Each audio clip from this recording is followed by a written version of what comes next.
Janela Educativa de hoje, nós estamos recebendo o pró-reitor aqui da Universidade Fevale, pró-reitor de Pesquisa e Inovação, que lançou um livro recentemente na Feira do Livro de Porto Alegre, esse livro aqui. E nós vamos saber mais sobre o livro com o próprio pró-reitor que está aqui com a gente, professor João Alciones Ganderla Figueiredo. Prazer em recebê-lo aqui no Janela Educativa. Bom, primeiramente eu gostaria que explicasse um pouco mais sobre o livro, do que se trata.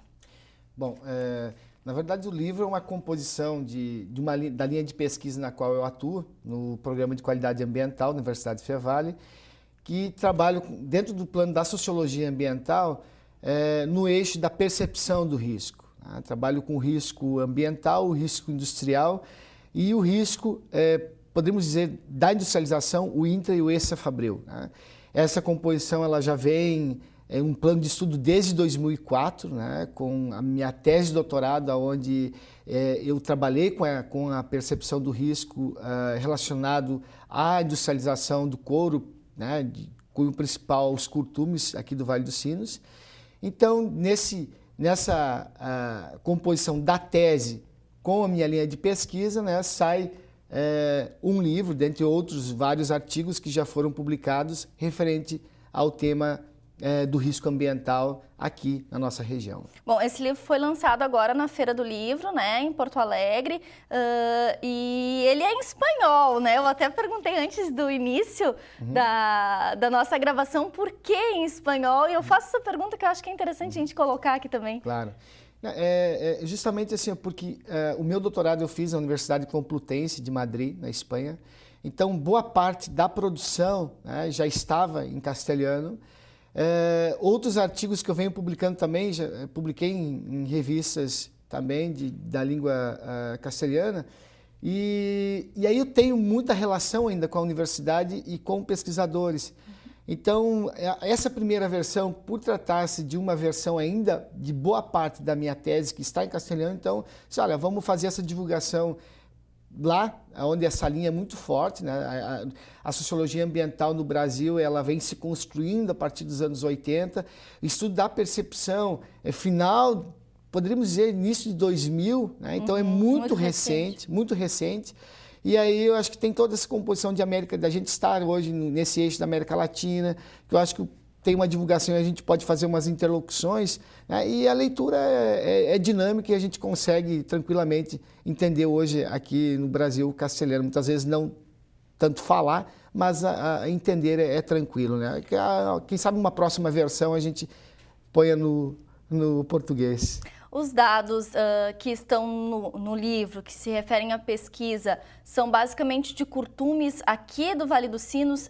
É mais de um curtume? Sim, são mais de um curtume? Sim. Eu abrangi toda a cadeia dos curtumes da região do Vale dos Sinos. Tá? É uma amostra, né?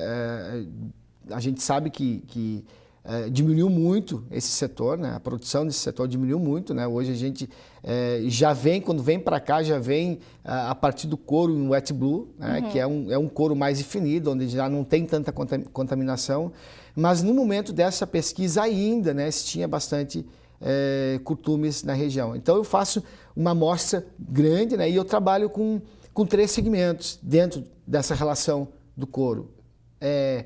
Qual é a percepção sociocultural, e aí trazendo sociocultural, é das pessoas que vivem ao entorno, que vivem na comunidade próxima aos curtumes, assim como os trabalhadores. Tá? Qual a percepção deles do risco, tá, ambiental?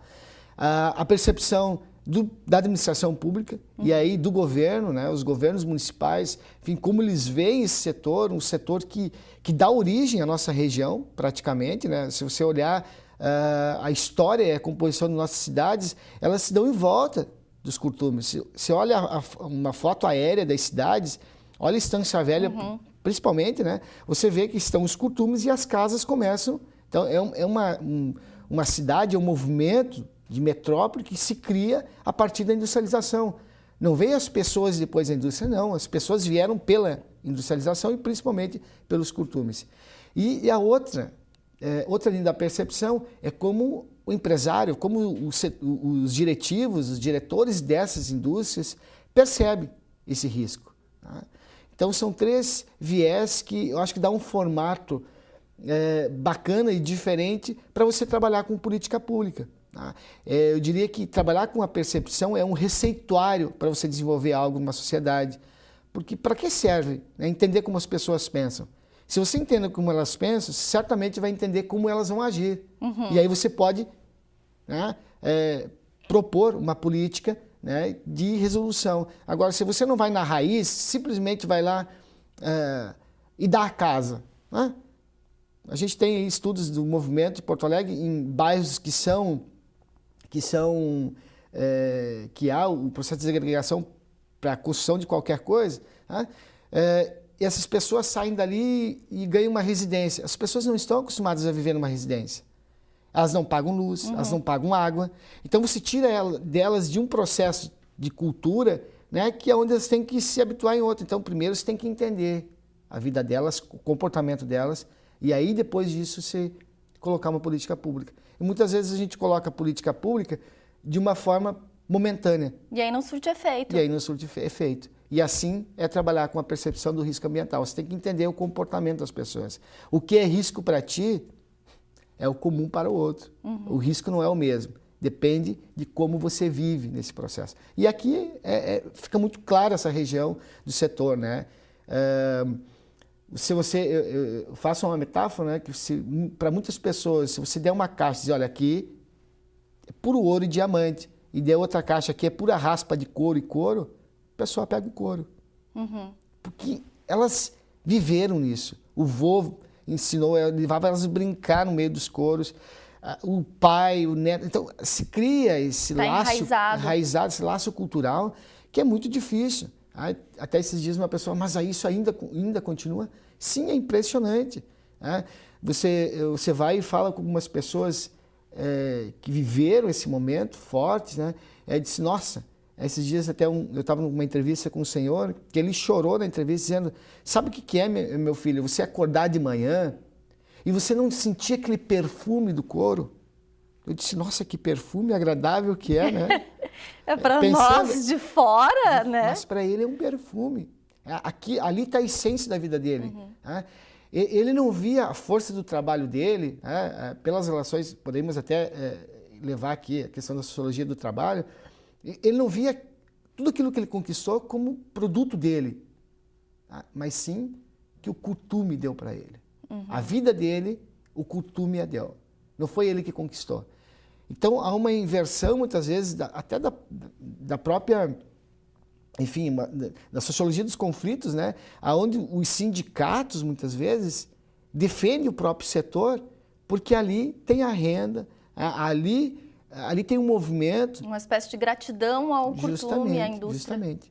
Então, se inverte tudo. Muitas vezes, quando há uma manifestação de um sindicato maior, de um órgão ambiental que fecha um costume, e muitas vezes os trabalhadores se reuniam, né, contra, né, o governo porque fechou aquilo onde eles trabalhavam. Então, por isso que se você olhar o título, a pergunta no final, né, é indiferença ou uma necessidade insatisfeita? Não é que os trabalhadores e a comunidade é indiferente a isso, mas existe uma necessidade. Tá? Existe uma necessidade de sobrevivência. Muitas vezes ou eu penso no ambiente, ou eu penso no pão de cada dia. Tá? Por outro lado também, cada vez mais o empresário foi tomando consciência disso. Né? Consciência muitas vezes que o mercado apontou para eles, olha, ou você trata o resíduo como tem que ser tratado, ou a gente não compra, a chamada produção limpa.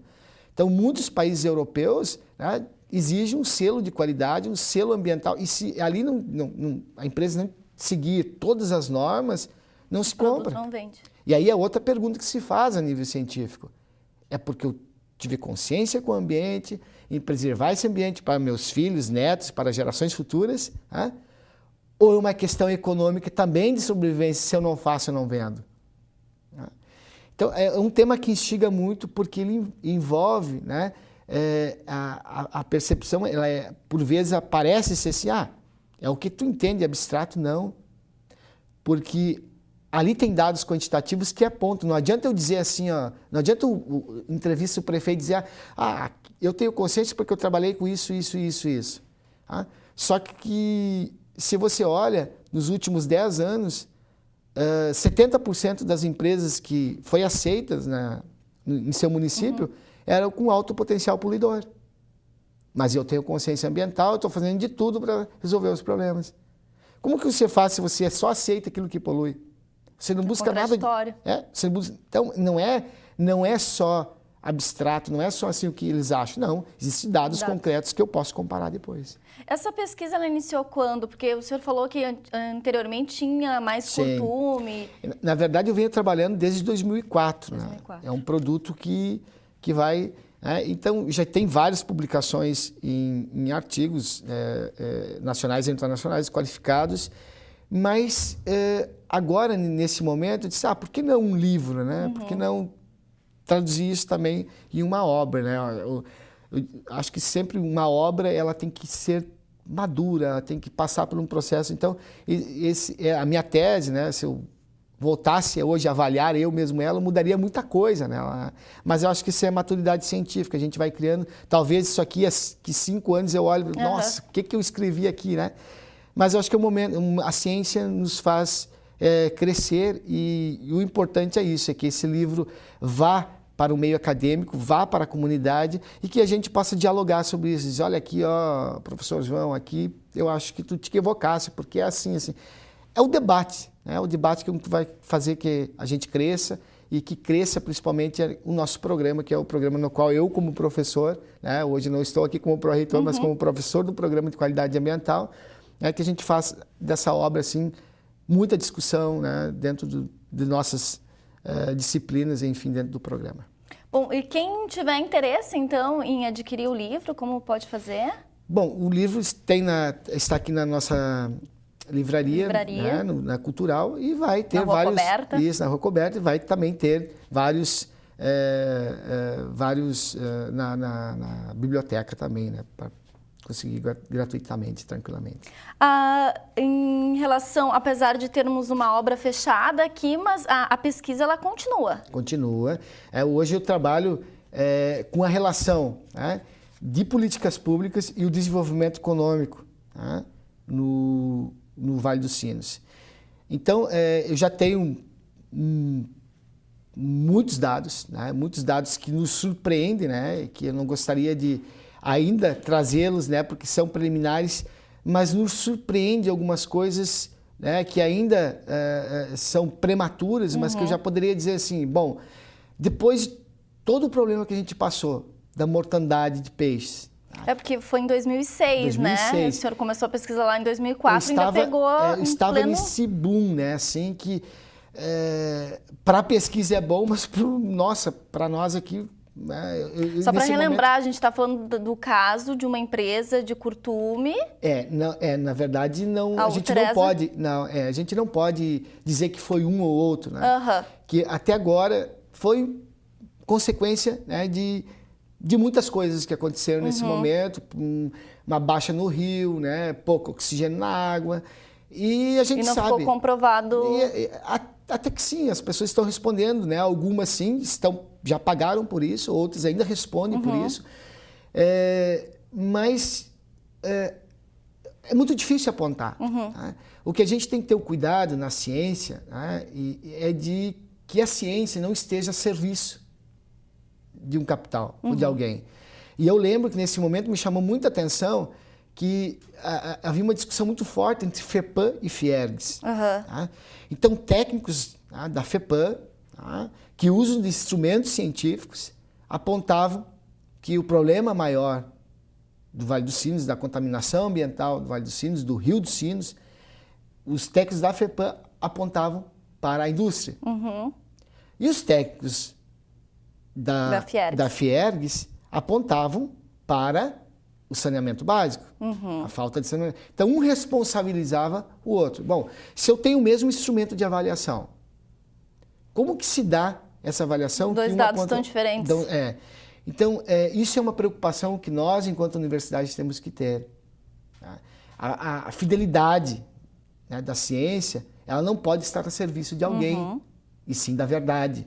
Doa a quem doer. E isso nos preocupa muito, né?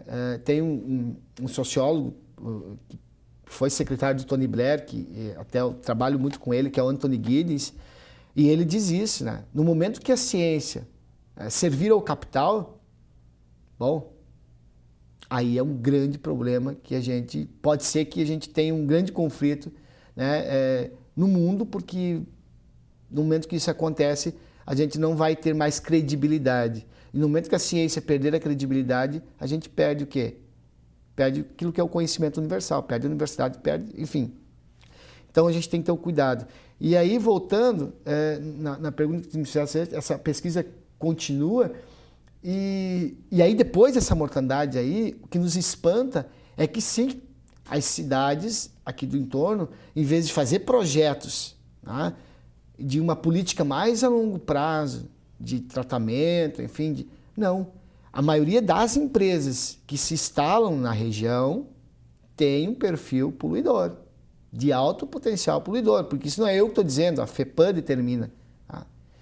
Então, que tipo de política é essa que depois de tudo que aconteceu aqui, bom, eu estava nesse momento na Espanha, foi notícia internacional, o mundo inteiro viu a nossa região, lamentavelmente, infelizmente, não pela grande beleza negativa que tem, mas por uma notícia dessa. E o que se fez com isso? Isso que é o pior, né? Mas eu também faço outra pergunta. Eu, enquanto poder público, eu tenho como dizer não? Uma empresa que vai trazer 300, 400 empregos? E aí volta naquela questão anterior que o senhor falava, justamente, né? Como é que vai ser a percepção das pessoas que vão dizer, o prefeito tal disse não para a empresa tal porque uma empresa contamina? Gente... E olha quantos empregos, enfim. Então, gente, tem que ter um equilíbrio. E aí eu defendo e falo isso constantemente. É impossível ter uma política ambiental sem uma relação com a economia. Não adianta a gente sair por aí se abraçando em árvore, respeito os movimentos, já fui de movimento, mas nós temos que ter equilíbrio. As pessoas vivem, as pessoas comem, se vestem, necessitam de saúde, educação e precisam trabalhar. E se essas duas, né, essa relação do ambiente com o econômico não tiver equilíbrio, não adianta. Não vai passar do plano teórico. Na prática só funciona se tiver relação. Bacana. Bom, obrigada pela presença aqui na TV Fevale, no Janela Educativa, e parabéns pelo livro e pela pesquisa. Muito obrigado, fico à disposição, né? Acho que um momento importante na minha vida enquanto pesquisador, e fico sempre à disposição, né, para que a gente consiga trabalhar cada vez mais em prol de uma sociedade mais justa e com ambiente, né? Um ambiente que a gente possa respirar da melhor forma possível, né? Dentro daquilo que nos compete, nos cabe. Muito obrigado. Obrigada a você que ficou nos acompanhando. Lembrando, né, que o livro do professor está aqui na Livraria Cultural, na Rua Coberta, do Campus 2 da Universidade Fevale. Janela Educativa fica por aqui. Muito obrigada pela sua companhia e até a próxima.